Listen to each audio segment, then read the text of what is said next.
him $20 to do it. Who do you PayPal $20? What are you talking about? They did a US-UK citizenship testing with Blake and Jade, Happy and Shitzo. Oh, I want to see that. I want to hear that. I want to hear that show. I'm tempted. See, I can't do that. You know, one good idea, I was reading radio show ideas one day on this show, and I was trying to give people some ideas. I said, one of the ideas they said that I hadn't really thought about, but it should have been kind of obvious because so many shows do this on TV and radio really, is to go out and interview people locally and ask these hard questions, use some gotcha moments, you know. But it is a good idea. The problem is I'm not going to shit where I eat, okay? I'm not going to go out of my town and interview 20 people just to find the 3 that have fled fucktardia and air their dumbness, because that will look like an attack on my local populace. I can't do that. Now, if you live in a big city and nobody really knows your name, then you're okay. You can go do that and get away with it.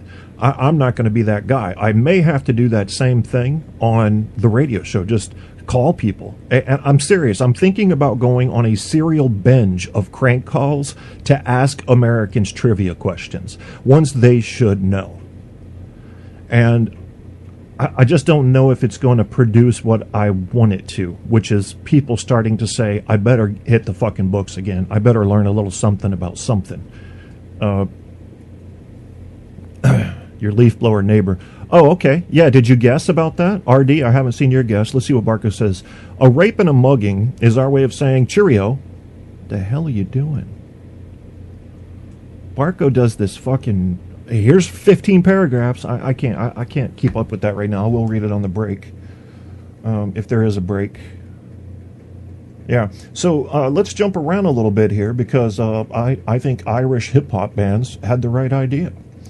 John Howard. He was the guy in the video you heard, ex-Prime Minister, the Honorable John Howard of Australia, and he was asking Americans questions, and the people were pretty much retarded. Yeah, they were. It's sad how retarded they were. Because the way I look at it is, if I'm right, and it was only 5 or 10% of the people giving these dumb answers, then he had to interview hundreds just to get those 20 or 30 clips. And what a shame that is. So how about it, America? Can you list 10 presidents off the top of your head? Can you do that? Do you understand the difference between Republican and Democrat and Independent? Do you have any idea how your country, America, is viewed in the rest of the world by their people and why? You know, most of the world sees America as this imperialistic monster. And I say that with some affection toward our allies who sort of see what we're doing in a more realistic tone, which is that the dollar runs the game here and people want the dollars. That's what makes it all tick. And it's not wanting to go conquer new lands and take over countries, but economically, essentially, that is what we do, because it's seen as less hostile, less aggressive, more subdued.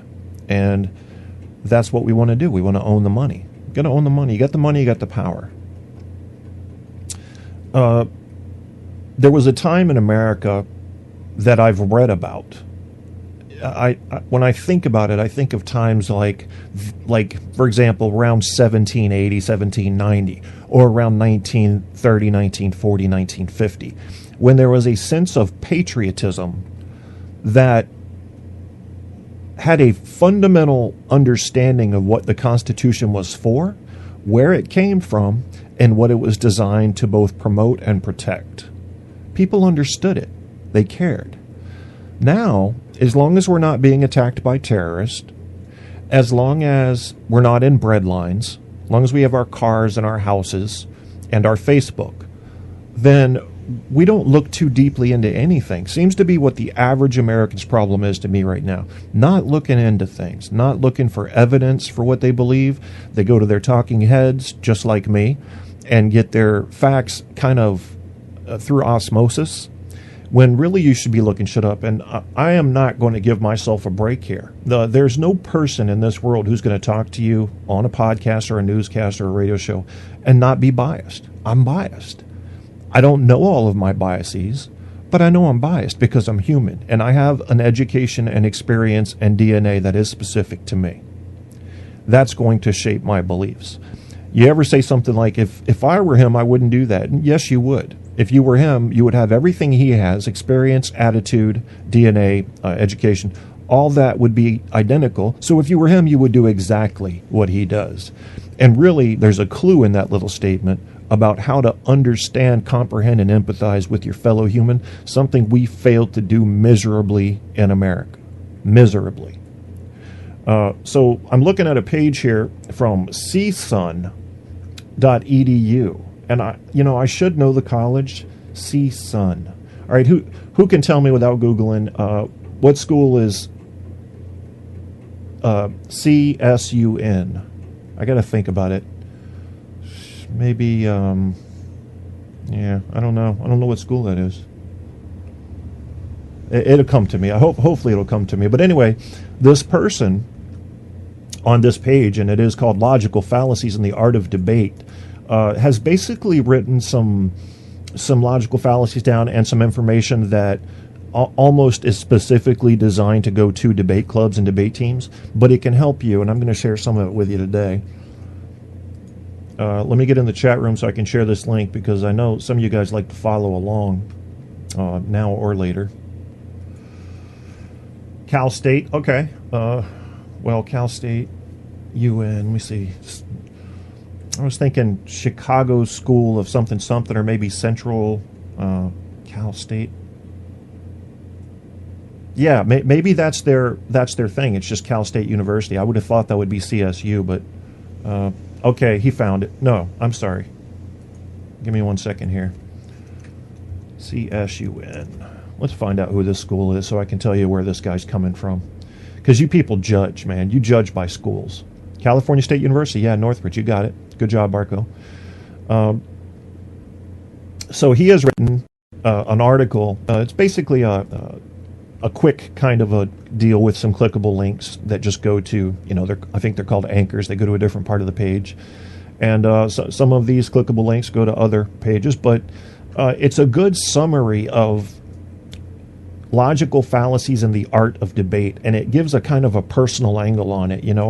I'm a little bit tired in the reading I do of coming across things that are so, the right word I think is, I'm going to have to think about this for a minute, so sterile.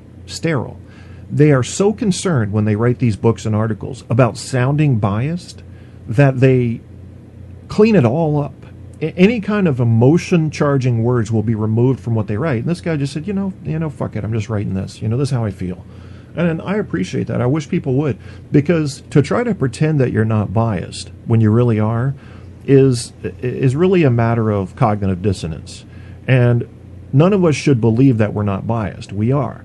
Now, you can say that you're a fair person. I think I'm an incredibly fair person when it comes to listening to the evidence, weighing the evidence, and making a judgment. But not everybody is. But you'll be hard-pressed to find somebody who will come out and admit to you, I'm not fair. I don't like the blacks. So if I had to pick between saving a white baby and saving a black baby, I'd save the white baby. Can you imagine if people were just that honest? Yeah, you're looking at a terrible animalistic behavior from a terrible philosophy and thought pattern, but it's the truth. The truth. It's not sterile. That's how you would know where we are in this world with our fellow humans, but nobody wants to be that honest because there's a price to pay, and they don't want to pay the price. Right now in America, politically correct, PC, I find PC is often a substitute used for manners. I like manners. I think manners are good. I think you should respect your fellow Americans' race, sex, sexual preference, religion, as long as it doesn't impose upon your life. Okay, just because you feel threatened that their movement or their sex or their color may gain some advantage over yours, that's the wrong way to think. That's the wrong way to think. And really, that would apply to any country. It's not just America, but we've struggled with it so badly that I need to specify America in this. Lately, there's been some talk about how many black men are in prison. Stop right there. I'm not letting this argument get started, okay?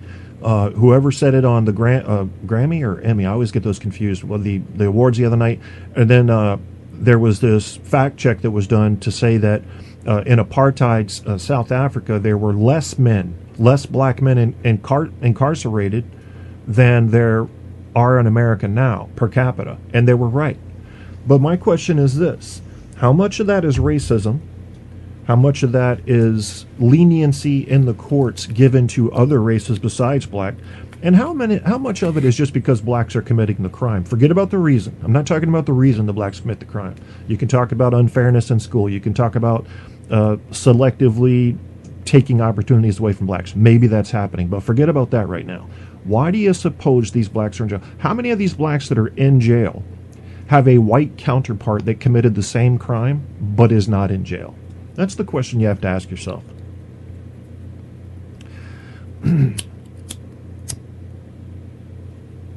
It's a snow day in Virginia. My fiance didn't have to go to work. Her daughter didn't have to go to school. And I didn't have to do this show. But I figured half you fuckers were sitting at home anyway, looking for something to do, and I'm going to give you something to do. And this show, every show you listen to of mine should give you something you can use. Maybe that's my thing. Maybe that's what I should put under my show. Truth on Tap. Something you can fucking use. How about that? A utilitarian podcast? How could that be? Well, that's what we're going to do. Going to talk a little bit more about csun.edu's logical fallacies. And let's see what's going on in the chat first. Barco, my good friends Barco and RD in there, causing trouble, as they do. The Latin makes it look so fancy. I know. Watch out for people that do that shit. You don't have to. In fact, he even says it in his writing that, yeah, you can also call the argumentative fallacy out in Latin and show how smart you are. Don't do that. Don't do that. That's, unless there's no other. Say it in English if you've got an English equivalent. I mean, seriously.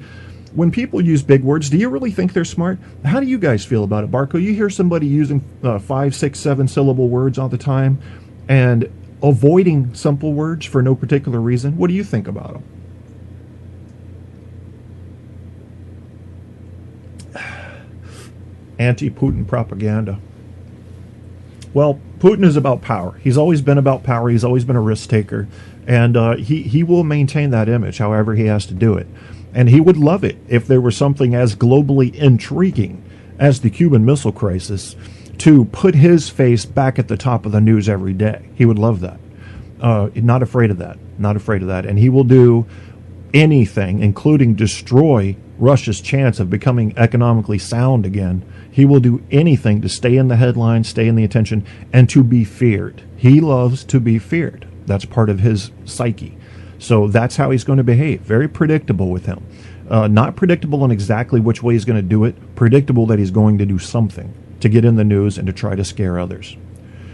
Ice Cube rapped about that on America KKK's Most Wanted. Why more niggas in the pen than in college? Now, because of that line, I might be your cellmate. Well, oh, here we go. I am nonplussed by sesquipedia. I know the word, but it's sesquipedalians. And these are people that use long words for no reason. He looked it up, the bastard. Yeah. Well, I think that people that use big words all the time when they're not necessary are really douchebags. And what they're trying to do, watch out for this, because it'll help you. I hate to tell you to put a label on somebody, but I'm going to tell you, apply this label. As soon as you hear the big words start flying when they're not necessary, say to yourself, I'm listening to a person who wants to sound smarter than he is. He needs to establish academic credibility with me right away. Now, typically, why would that be? Why would they want to do that? The average human mind that wants to do that is saying, I have to cover up my true education, and I'll do it with big words. Or it's giving me a cloud to ride into this battle on. I'm coming in high, already elevated because I'm using the big words. So they're going to ascribe an intelligence value to me that is higher than his actual of my intelligence. Not a fair representation because I'm going to use the big words. Watch out for that shit, man. I can't stand it personally. I just have never liked that. It's okay to use one once in a while. I think it's even kind of attractive in writing, to throw a big word out there once in a while, especially if people have to go look it up. You're teaching a little something. But especially when the big word describes something unique that you can't do unless you use a paragraph of small words. Or if the big word saves you, just like I just said, a bunch of other small words. Yeah, use the fucking big word. That's a utilitarian way to look at language. But not the whole impress everybody shit. Does that bother you guys at all? Or do you even notice when people do it? It bothers me.